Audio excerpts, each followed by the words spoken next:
लीजिए सुनिए कार्यक्रम ये जम्मू है। श्रोताओं नमस्कार, कार्यक्रम ये जम्मू है में आप सबका स्वागत है। आज के अंक में शामिल है पूरे देश भर की तरह कल जम्मू में भी सावन के पहले सोमवार को श्रद्धालुओं ने विभिन्न शिव मंदिरों में की पूजा अर्चना। जिला सांबा के डीडीसी चेयरमैन ने बताया अपने इलाके में चल रहे विकासात्मक कार्यों के बारे में। J&K फार फ्लंग एरिया एसोसिएशन के अध्यक्ष ने जिला उधमपुर की परेशानियों को किया आकाशवाणी जम्मू के साथ साझा। जिला सांबा के एक सामाजिक कार्यकर्ता ने तहसील रामगढ़ में आ रही नशे संबंधी समस्याओं को किया उजागर। और श्रोताओं, कुछ लोगों ने फोन कॉल के जरिए आकाशवाणी जम्मू के साथ साझा की अपने इलाके की मुश्किलात। पर सबसे पहले अपनी बात। नए दौर की नई कहानी जो जम्मू कश्मीर में लगभग 4 साल पहले शुरू हुई थी, उसे आज समीक्षा कसौटी पर परखने की अगर कोशिश करें तो कुछ एक दृश्य साफ तौर पर नजरों के सामने आ जाते हैं और इन दृश्यों में श्री नरेंद्र मोदी के नेतृत्व वाली केंद्र सरकार की कोशिशों का अक्स भी स्पष्ट रूप से सामने आता है। जम्मू कश्मीर के लिए ये प्रगति, विकास, अमन चैन वगैरह वगैरह का दौर माना जा रहा है। अपनी बात में हम आज कुछ एक मोटी मोटी बातों की तरफ आपका ध्यान खींचना चाहेंगे जो इस प्रकार है। आतंकवाद समूल भले ही नष्ट ना हुआ हो, मगर उसकी रीढ़ चकनाचूर कर दी गई है और वो अब खड़ा होने के लायक भी नहीं रहा। घुसपैठ की तमाम तर कोशिशें मिट्टी में मिला दी गई हैं। वादी में हड़तालें और पत्थरबाजी का जमाना खत्म हुआ है। अमन शांति का दौर आया और टूरिज्म और कारोबार के अच्छे दिन आए हैं। इंडस्ट्रियल ग्रोथ हुई और इन्वेस्टमेंट की नई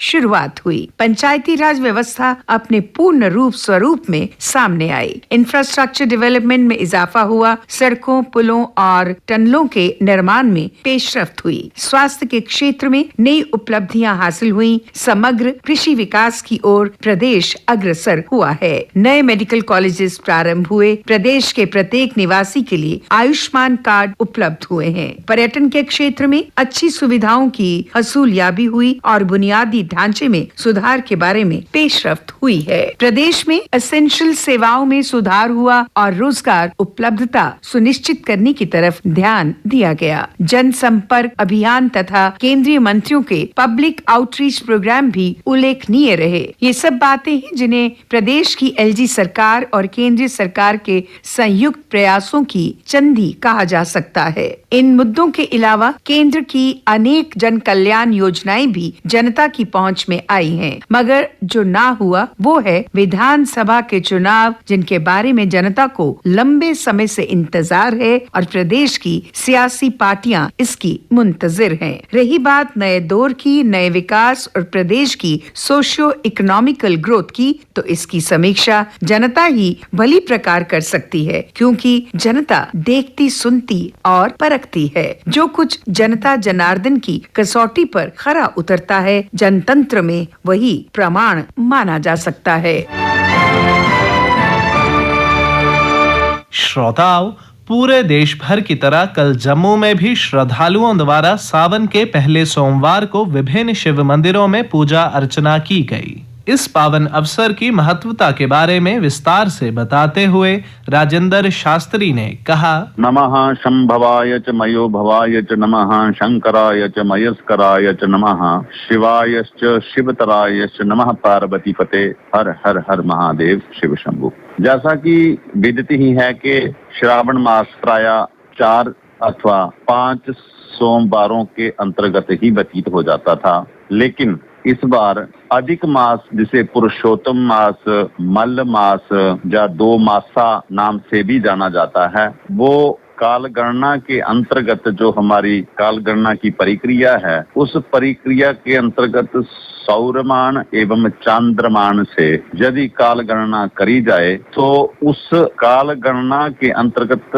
श्रावण का जो कृष्ण पक्ष है वो प्रारंभ हो चुका है, जिसकी आज अष्टमी तिथि को प्रथम सोमवार जो है वो घटित हुआ है। और श्रावण का जो समापन है वो श्रावणी पूर्णिमा अर्थात जिसे रक्षाबंधन के वाली पूर्णिमा के नाम से भी जाना जाता है, उसको समापन होता है। तो इस सोमवार से लेकर यदि हम श्रावणी जो 30 अगस्त का दिन है उसके बीच में जो सोमवार पड़ रहे हैं वो 8 सोमवार पड़ रहे हैं, जिसमें 4 सोमवार शुद्ध मास में गिने जाएंगे और 4 सोमवार जो है वो अशुद्ध मास में गिने जाएंगे। 2 पक्ष शुद्ध श्रावण के होंगे, एक कृष्ण और एक शुक्ल, ऐसे ही 2 पक्ष अशुद्ध कृष्ण और शुक्ल पक्ष होंगे। लेकिन सोमवार जो है वो 8 पड़ रहे हैं और ऐसा योग जो है वो संजोग बस शिव भक्तों के लिए जो है वो वरदान के रूप में मिला है। तो सोमवार से लेकर 30 अगस्त के अंतर्गत जितने भी सोमवार आएंगे, जो लोग श्रावण के व्रत करते हैं उन्हें चाहिए कि जे 8 सोमवार वो व्रत करें और जो शुद्ध श्रावण पक्ष के 2 सोमवार हैं उनमें वो उद्यापन कर दें। उद्यापन के लिए वह जो अशुद्ध पक्ष है अधिक मास का उसको वो ग्रहण ना करें एवं बीच में जो थोड़े दिनों के लिए अस्त हो रहा है उसका भी परित्याग करते हुए इस व्रत का पालन करें एवं उद्यापन करें। सोमवार को क्या किया जाए क्या नहीं किया जाए, तो कहते हैं कि देवाधिदेव महादेव जो हैं वह इतने साधारण देवता हैं कि जल की धारा जो है उसी से वो प्रसन्न हो जाते हैं। पूजन की सामग्री, पूजन के विधि विधान असंख्य है। वेदों ने भी अंततः नेति नेति शब्द का प्रयोग किया, अर्थात उसके अंत और आदि को वह वेद भी ना जान पाए ऐसे देवाधिदेव महादेव जी का पूजन अर्चन में पंचामृत से स्नान, दूध दही घी शहद शक्कर एवं औषधीय स्नान, तदोपरांत गंधोदक स्नान, तदोपरांत वस्त्र यज्ञोपवीत गंध अक्षत पुष्प धूप दीप नैवेद्य इत्यादि भगवान शंकर जी को अर्पण करें और व्रती मिष्टान्न जो फलाहार है उसमें अधिकतर मिष्टान्न का ही प्रयोग करें और भगवान शंकर जी से आराधना करें। खाली सोमवार की ही आराधना जो है वो भगवान शंकर जी की आराधना नहीं है। प्रत्येक जो श्रावण का दिन है वो प्रत्येक दिन भगवान शंकर जी के नाम को ही समर्पित है।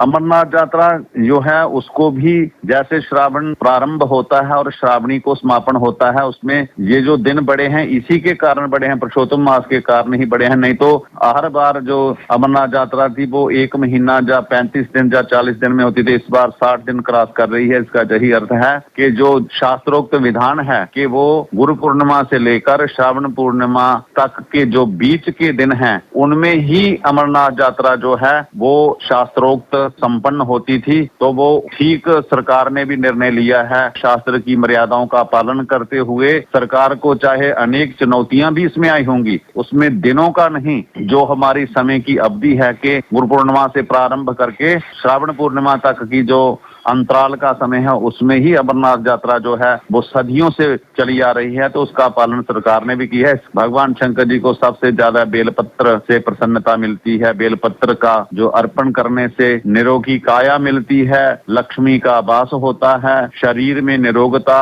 और लक्ष्मी का वास जो है वो सबसे प्रगति पथ में चलने के लिए सहायक होते हैं। इसलिए बारंबार भगवान शंकर जी का पूजन अर्चना आक दतूरा बेलपत्र बांग पत्र से पूजन करने से भगवान शंकर जी प्रसन्न होते हैं और प्रसन्न होकर जीवन में आने वाले सभी कष्टों को दूर करते हैं। विद्यार्थी विद्या का लाभ लें, धनार्थी धन का लाभ लें, व्यवसायिक औद्योगिक क्षेत्र में काम करने वाले का उद्योग एवं व्यवसाय की में वृद्धि हो और जो कन्याएं हैं वो विशेषकर माँ भगवती और भगवान शंकर जी का व्रत करें। मंगलवार के दिन विशेष पूजन अर्चन करने से उन्हें सौभाग्य की प्राप्ति होती है। मैं पुनः एक बार ऐसे समय जो कि बहुत सालों के बाद लगभग 20 वर्ष के अंतर्गत ये समय आया है जिसमें श्रावण में अधिक मास पड़ने से 8 सोमवार प्रशस्त हुए हैं, मैं बारंबार व्रती एवं भगवान भोलेनाथ जी के भक्तों से प्रार्थना करता हूँ कि ये संजोग और सौभाग्य की बात है, इसका पूर्ण लाभ लें।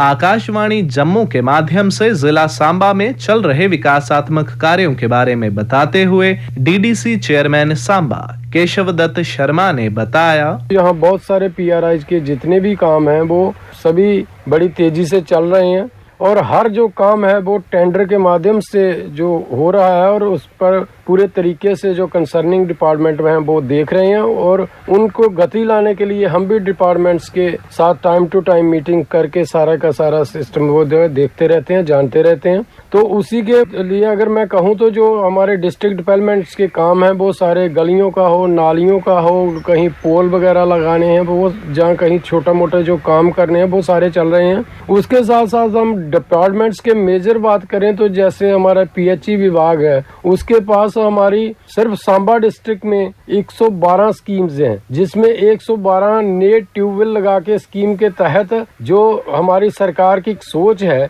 कि वो चाहते हैं कि 2024 तक हर घर में नल हो और हर नल में पीने का स्वच्छ जल हो, जिससे जो प्रदूषित जल लोगों के द्वारा पिया जाता है उससे कई बीमारियां फैलती हैं। तो इसको करने के लिए सांबा में बड़ी तेजी से काम चल रहा है, जिसका हम भी बड़ी मिन्यूटली उसका देख रहे हैं कि वो काम कैसे चल रहा है। और उसमें 112 अगरचे स्कीमें हैं, उनमें से 87 है जो 87 स्कीमें हैं उनके अलॉटमेंट वगैरह भी हो गए हैं और 80 स्कीमों के काम चल रहे हैं। उनमें से 5 कंप्लीट भी हो गई हैं, जिनका लोगों को पानी मिलना शुरू हो गया है और मुझे लगता है कि उसके माध्यम से कम 12 से 15 हजार की जो पॉपुलेशन है उनको जो पीने का पानी मिल रहा है। इसी के साथ अगर हम बात करें जो रोड एंड बिल्डिंग की डिपार्टमेंट्स की, तो उसके माध्यम से भी बहुत सारी हमारे सांबा में मैं समझता हूँ कि कम से कम भी 35-40 करोड़ की जो स्कीमें हैं, जिनमें सेंट्रल स्कीम से CSS से जो पैसा आ रहा है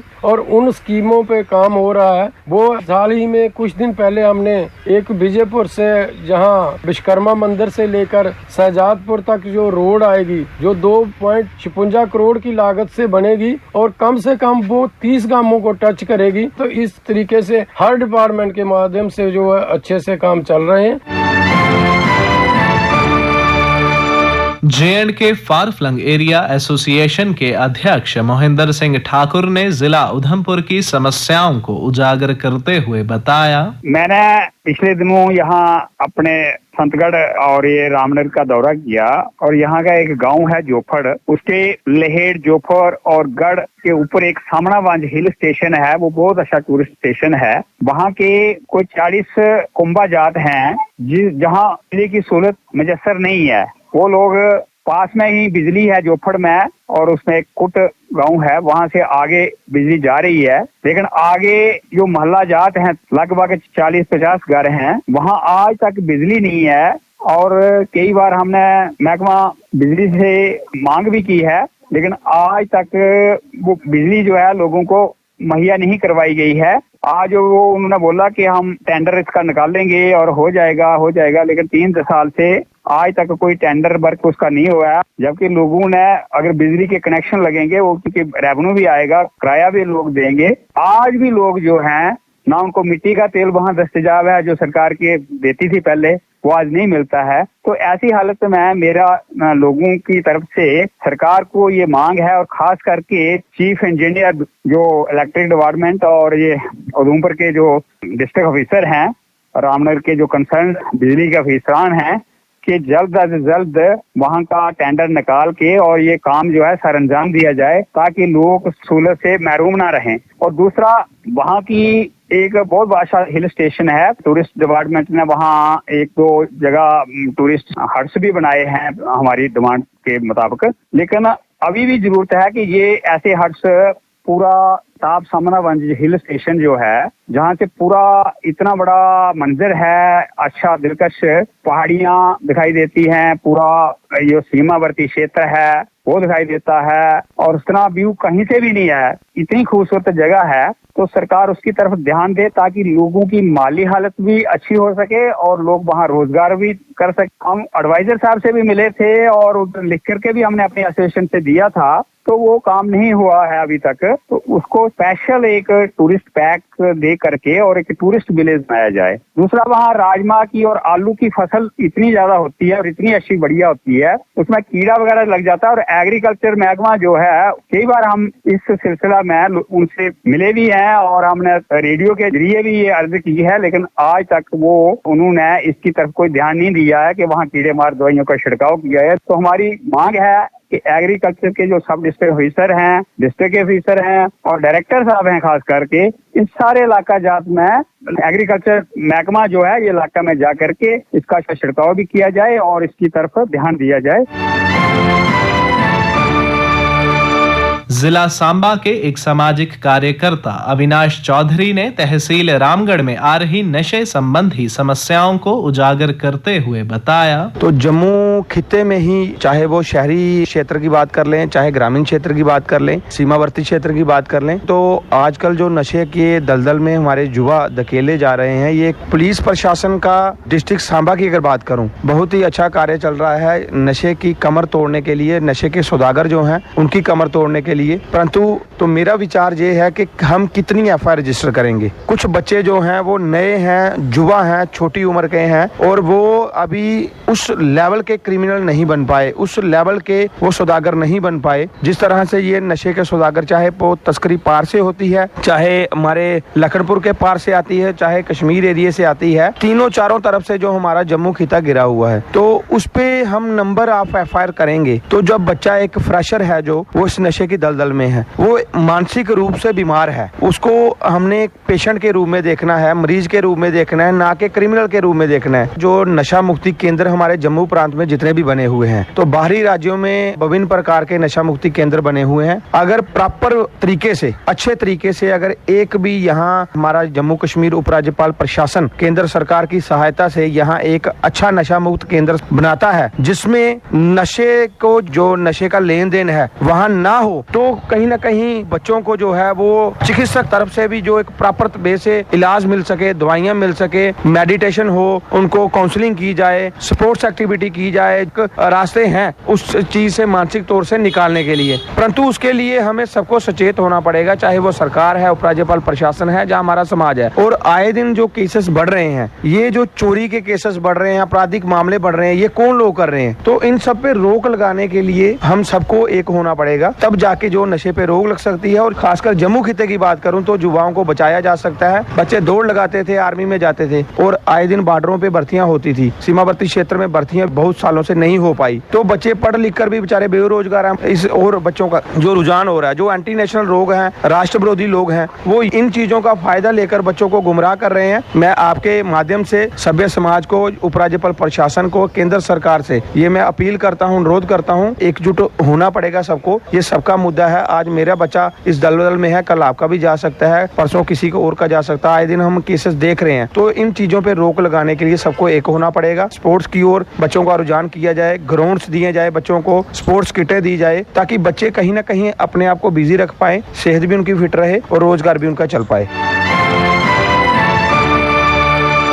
और श्रोताओं, कुछ लोगों ने फोन कॉल के जरिए आकाशवाणी जम्मू के साथ साझा की अपने इलाके की मुश्किलात। पेश है इसके कुछ अंश। जोगिंद्रपाल, गांव सैलना, तहसील रामकोट, जिला कठुआ। हमारी प्रॉब्लम ये है, जो पीएमजी का रोड बनाया है, हमें ना उन्होंने पूछा है। करो, हमारा धान लगा था, फसल लगी थी और काफी लेबर थी और मशीना लाई थी उन्होंने। फिर डीसी के पास गए, उन्होंने लिखा इन्हों पीएमसी इनको दिया, इन्हें बस इन्हें इन्हें कहा ठीक है जो भी है, इन्हें कुछ नहीं बोले। हमारी मांग है कि हमें जगह का मुआवजा दिया जाए, अगर जो फालतू ली जाए उसको छोड़ दिए। हम गरीब लोग हैं, जितने हमारी इतनी किसान है, 5-5 कनाल जगह गई है, इतनी जगह हम तो दे नहीं सकते हैं। हमने थोड़ी सी जमीन है, गुजारा भी उसमें करना है। यही सरकार से हमारी मांग है, हमारा जो है हमें जहाँ मुआवजा दिया जाए।